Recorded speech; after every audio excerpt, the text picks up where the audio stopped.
중국의 합작법이 설립한 그로 인해서 좀 많은 사람들이 아두카누맙의 안 좋았던 실패가. 안녕하세요, 월리버입니다. 오늘 헬스케어 섹터가 전체적으로 반등을 했죠.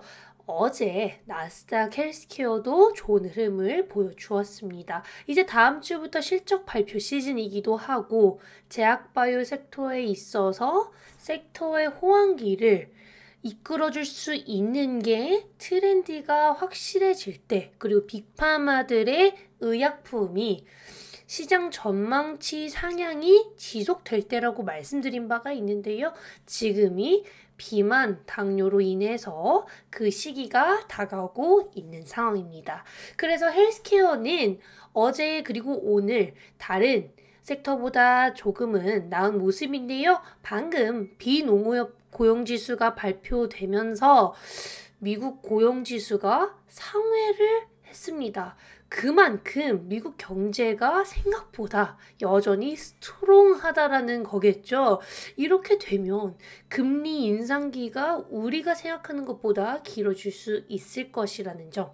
그렇게 되면 주식시장이 한 번 더 무너질 수도 있겠다라는 예상이 나오면서 나스닥 많이 빠지고 있는 모습입니다. 그런데 제약바이오 업종은 금리가 세지 않았을 때부터 안 좋은 흐름을 보여줬었고, 그에 따라서 바닥다지기가 다른 섹터 대비 어느 정도 끝났다라고 얘기가 나오고 있는 상황입니다. 헬스케어가 또 어떻게 반등을 했을까요? 어제 월마트의 CEO, 월마트가 우리나라로 따지면 이마트 같은 곳이에요. 미국의 이마트 같은 곳인데 월마트의 CEO가 최근 비만 치료제의 확산으로 인해서 일부 음식료의 매출 감소가 보인다라고 언급을 했습니다.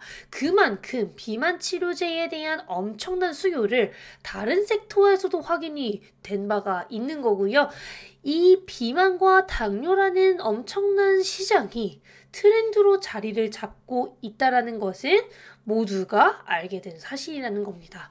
거기에 따라서 빅파마들 중에 비만 관련된 의약품 보유하고 있는 기업들은 또다시 강한 흐름을 보여주었고요. 그에 따라서 헬스케어가 전체적으로 반등을 한 모습입니다. 그래서 어제는 헬스케어가 좀 가장 괜찮았던 섹터다. 그에 반해서 음식료가 좀 많이 빠졌다라고 보시면 될 것 같고요. 그 와중에 헬스케어가 선방할 수 있는 이유, 아까 말씀드렸다시피 이미 많이 빠졌었기 때문에 좋은 이슈, 긍정적인 이슈가 나올 때마다 조금 더 민감하게 반영이 되고 있습니다. 진짜 기술력 있는 기업들 혹은 비만과 당뇨라는 트렌드에 접목시킬 수 있는 기술 보유하고 있는 기업들, 그리고 마지막으로는 글로벌 기업들과 비교하더라도 기술력 측면에서 밀리지 않는 글로벌 경쟁사가 많지 않은 기업들은 지금 보기에 정말 좋은 기간이라고 생각을 합니다. 오늘은 그래서 좀 재밌는 얘기를 추가적으로 말씀드려보고자 합니다. 미국 바이오텍들도 2년 동안 적자 기업들 위주로 1년 내내, 2년 내내 빠지는 경향을 보였었어요. 금리 이슈가 아무래도 가장 크게 작용을 한 것 같은데요. 거기에 더불어서 코로나라는 엄청나게 큰 이슈가 지나가면서 코로나에 모든 기업들이 주목을 하고 있었고, 코로나가 지난 이후 임상이 지연된 걸 다 복구하고 코로나와 관련되어 있지 않은 것들로 주목이 다시 바뀌면서 이제서야 제약바이오 섹터가 정상화되고 있는 구간입니다. 그런데 미국 바이오텍들이 이렇게 싸다라고 한다면 우리나라 기업들뿐만이 아니라 미국 바이오텍들도 같이 보면 좋겠죠. 미국은 사실 상장 조건도 생각보다 까다롭고 상장을 유지하기 위해서 드는 비용도 우리나라 대비 거의 20배 더 많기 때문에 미국 바이오텍들도 지금 보면 되게 좋은 시기라고 저는 생각을 합니다. 그래서 좀 재밌는 시리즈를 하나 가져왔어요. 기초 시리즈라고 해도 틀리지는 않을 텐데요. 미국 증시 상장을 노리는 바이오텍들. 미국 증시 상장을 노리는 바이오텍들이 최근에 나오기 시작했습니다. 우리나라 바이오텍들의 한계점을 넘어서 미국 나스닥 상장을 노리는 기업들이 나오고 있다라는 건데요. 최근에 나스닥 글로벌 마켓에 상장을 한 NK맥스의 미국 법인 NK젠 바이오텍이 있고요. 나스닥 캐피탈 마켓에 상장을 했다가 4개월 만에 상장 폐지를 하게 된 PH파마가 있습니다. 마지막으로는 자회사의 나스닥 상장 보도자료로 최근 상한가 기록했다가 또 많이 빠지고 있는 AB프로바이오가 있는데요. 이 세 기업 모두 좀 다른 방식으로 상장을 하는 것이고 NK젠 바이오텍 NK맥스만이 우리나라 바이오텍 중에서 글로벌 마켓에 상장을 한 유일한 회사입니다. 다른 기업들은 다 캐피탈 마켓이에요. 캐피탈 마켓이 뭔지 다음에 설명드리도록 해보겠습니다. K바이오가 미국 증시에 상장을 하는 방법은 3가지 정도가 크게 있는데요. 미국 법인을 직접 상장하는 IPO 방법이 있는데 IPO 방식의 경우에는 우리나라 대표적인 기업 중 GC셀이 미국 법인이라고 할 수 있는 아티바를 과거 IPO 한다고 언급을 했었던 바가 있습니다. 그런데 자진 철회가 진행이 되었고 사실상 무기한 연장이 된 상황입니다. 그로 인해서 GC셀의 가치도 많이 떨어졌었던 바가 있습니다. 그 다음으로는 가장 많이 애용하는 방식으로 알려져 있는데요. 스펙 상장입니다. 스펙 상장에 대해서도 간단하게 설명을 드려보자면 스페셜 퍼포즈 기업을 인수하는 서류상에서만 존재하는 기업을 뜻합니다. 그러니까 이 스펙이라는 게 상장이 되어 있으면 이 기업은 실질적으로 있는 기업이 아니라 괜찮은 비상장 기업을 인수함으로써 상장을 하게 되는 구조라고 보시면 됩니다. 그럼으로써 비상장 기업을 인수할 수 있게 되고 그 비상장 기업은 상장할 수 있게 되는 구조가 생기는 것이죠. 그래서 스펙 상장이 가장 바이오텍들이 상장을 하기 위해서 좀 선호하는 방식인 것 같고요. 자회사 혹은 비상장의 합작 법인이 상장되는 경우도 좀 있습니다. 이렇게 3가지 정도가 K바이오가 미국 증시에 상장하는 법이라고 알려져 있는데요. 사실상 IPO는 좀 어렵기 때문에 대부분 스펙 상장이나 비상장 합작법인 상장으로 가는 게 아닐까 싶습니다. 비상장 합작법인의 경우에는 해외 기업과의 합작법인인 경우 가능성이 높아지기 때문입니다.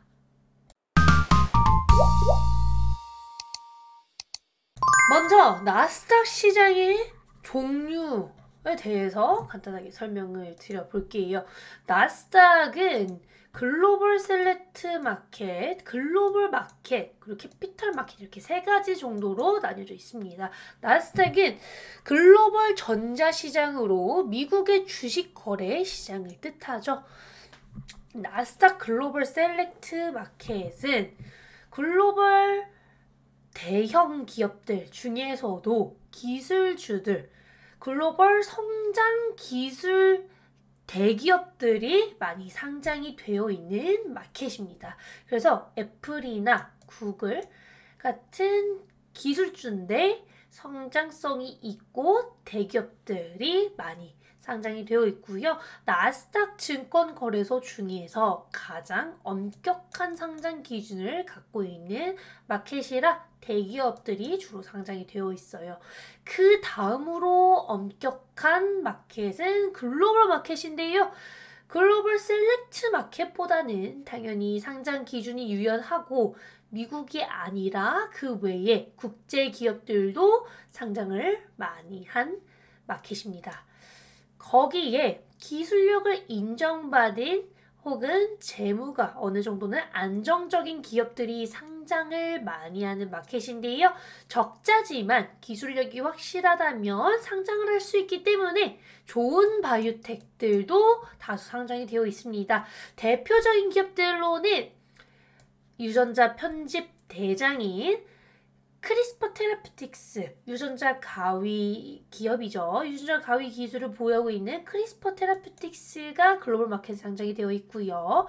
로이반트도 최근 언급이 많이 되고 있는데 한올바이오파마가 자가 면역 질환 치료제를 라이선스 아웃한 이뮤노반트의 대주주가 이제 로이반트입니다. 그래서 로이반트도 글로벌 마켓에 상장이 되어 있고요.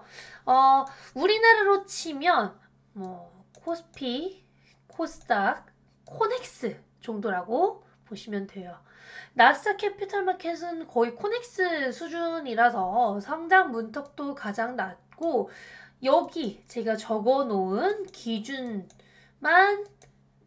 충족을 하면 상장이 가능합니다. 그런데 $1, $1 미만으로 몇 개월 이상 진행이 된다든지 혹은 적자 수준이 계속되면 상장 폐지를 할 수 있기 때문에 상장하는 것도 쉽지만 상장 폐지도 얄짤없다라는 것. 거기에 더불어서 상장 이후 들어가는 비용이 생각보다 많습니다. 그런 것까지 알고 계시면 좋을 것 같아요.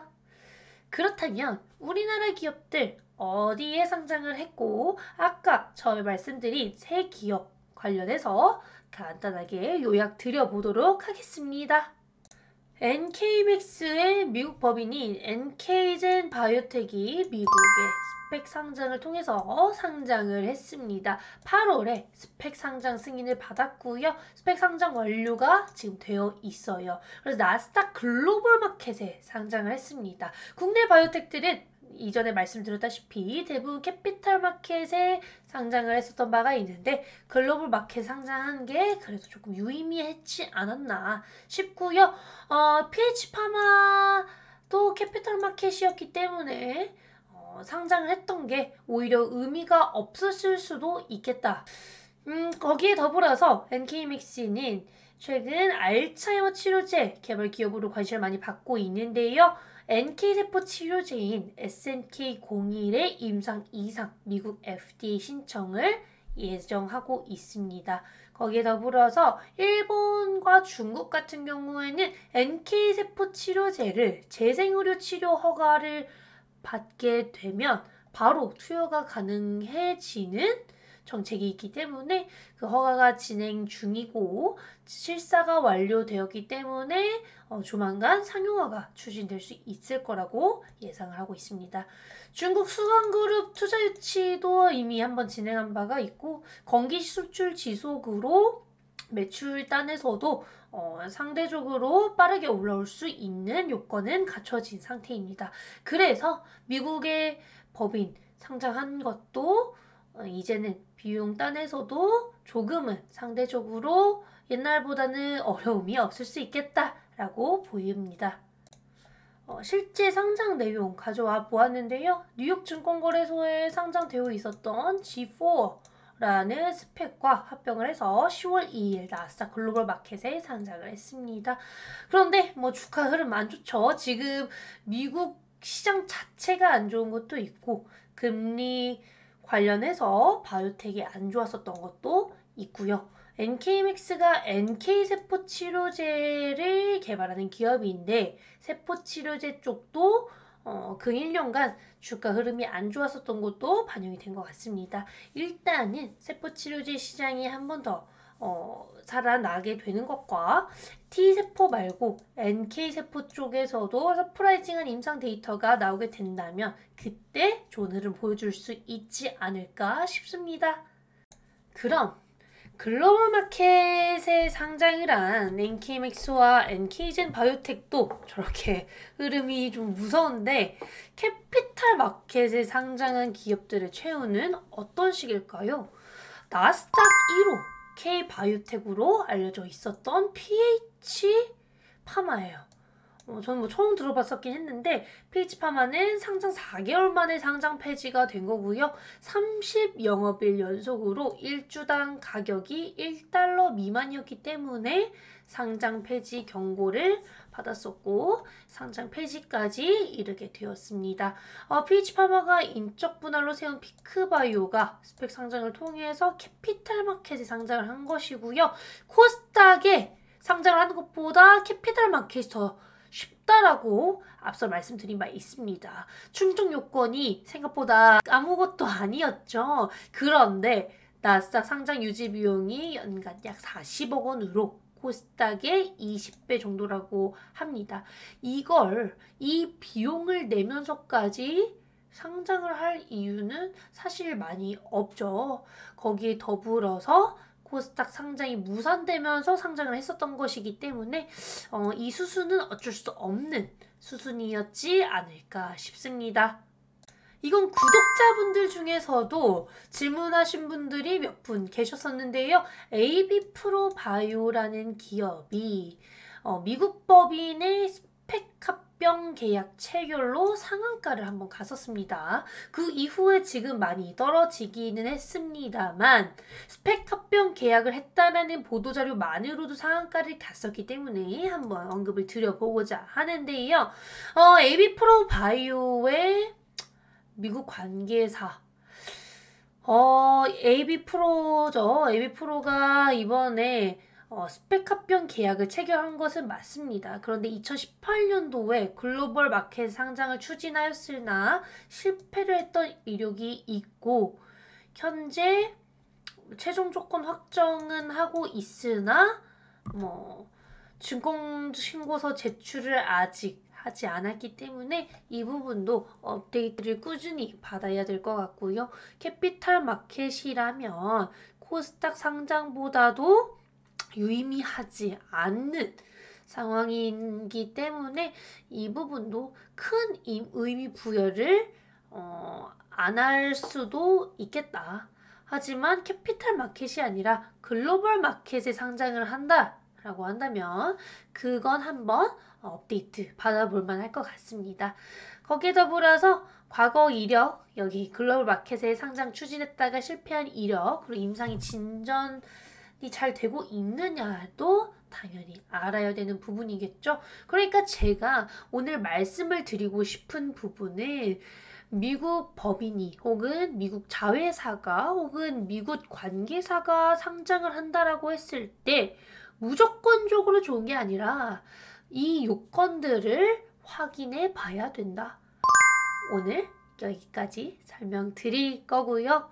지금 전체적으로 헬스케어가 트렌드 부상으로 나쁘지 않은 흐름이 한 번 더 나와줄 수 있을 것 같은데 그래도 매크로적인 이슈는 어느 정도 반영이 될 수 있으니 조심하면서 좋은 공부 되시길 바라겠습니다. 오늘도 시청해주셔서 감사하고 다음에 뵙겠습니다. 안녕!